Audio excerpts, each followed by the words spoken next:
It is 1559. England has a newly crowned queen. Elizabeth has overcome extraordinary obstacles to gain the crown.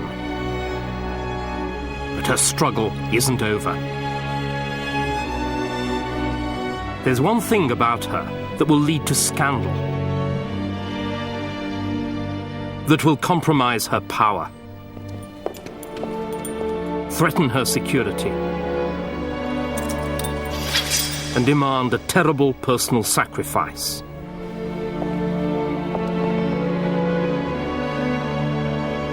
She is a woman.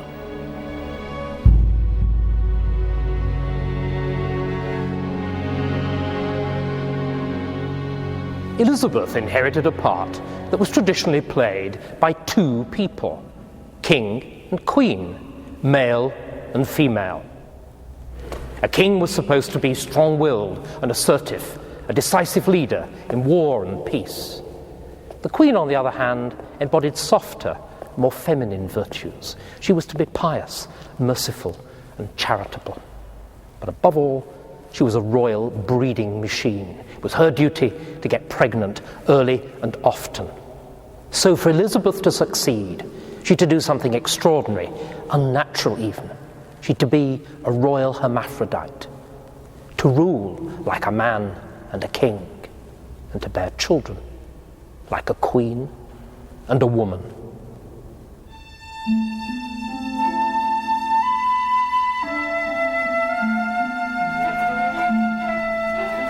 Elizabeth would have to fight to survive, and in a man's world, she would need men to help her do it.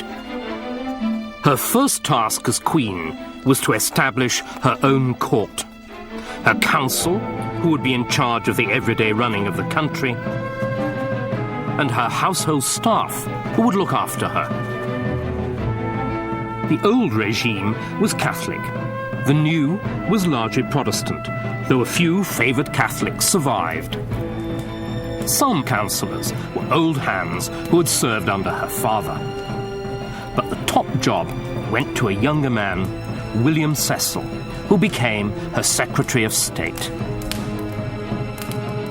He was 38, serious, brilliant, with an instinctive grasp of politics and a fierce loyalty to the Queen. In the flamboyant age, he dressed in black and he rode a mule because it was modest and good for his gout.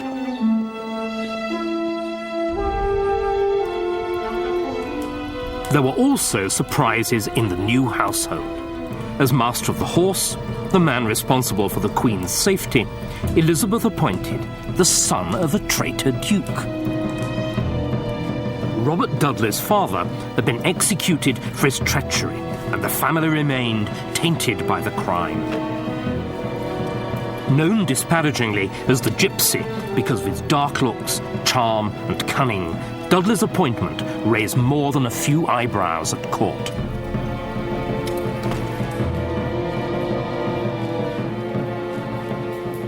Elizabeth and Dudley were the same age, and they'd known each other in childhood. They may also have met in less happy circumstances here in the Tower, where they were both imprisoned at the same time early in Mary's reign. Elizabeth was in fear of death. Dudley had already seen his father, his brother, and his sister-in-law executed, and he was under sentence of death himself. It was this common experience of imprisonment and imminent death that lay at the basis of that unbreakable, instinctive bond of sympathy that joined the Queen and her favourite. Elizabeth's choice of Cecil was about politics and duty. Her choice of Dudley was about pleasure and desire.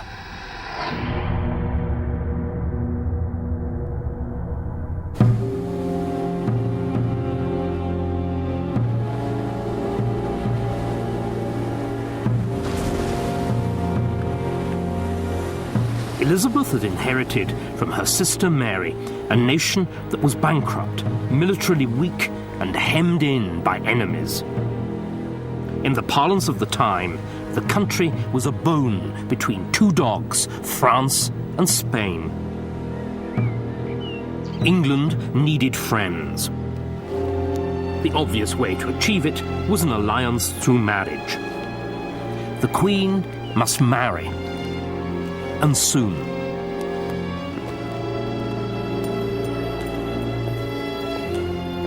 Parliament petitioned the Queen, asking her to pledge herself to a suitable international marriage. 3 days later, she gave her response. Now that the public care of governing the kingdom is laid upon me, to draw upon me also the cares of marriage may seem a point of inconsiderate folly. Yea, to satisfy you, I have already joined myself in marriage to an husband, namely the kingdom of England. And for me it shall be a full satisfaction, if, when I shall let my last breath, it may be engraven upon my marble tomb, "Here lieth Elizabeth, which reigned a virgin and died a virgin."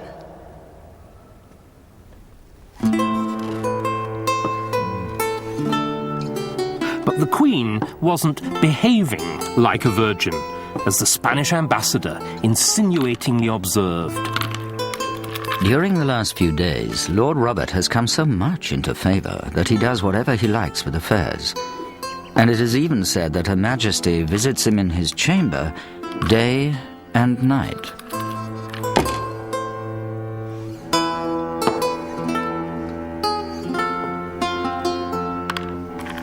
By the end of April, the ambassador reported that the Queen was in love with Robert and wouldn't let him leave her side.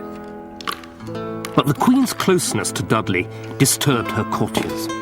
As a colleague, they could put up with him. As a potential king, he was intolerable. I think that William was very worried about Dudley indeed. He saw him as a huge threat, both to national prosperity, if he married the Queen, and also to his own position at court. I think he was the one man that really he was fussed about. And also, I suspect there was a certain amount of jealousy. I mean, he adored the Queen, and there was this guy he considered to be rather lightweight coming between him and her, and he certainly did not want him to get married to her.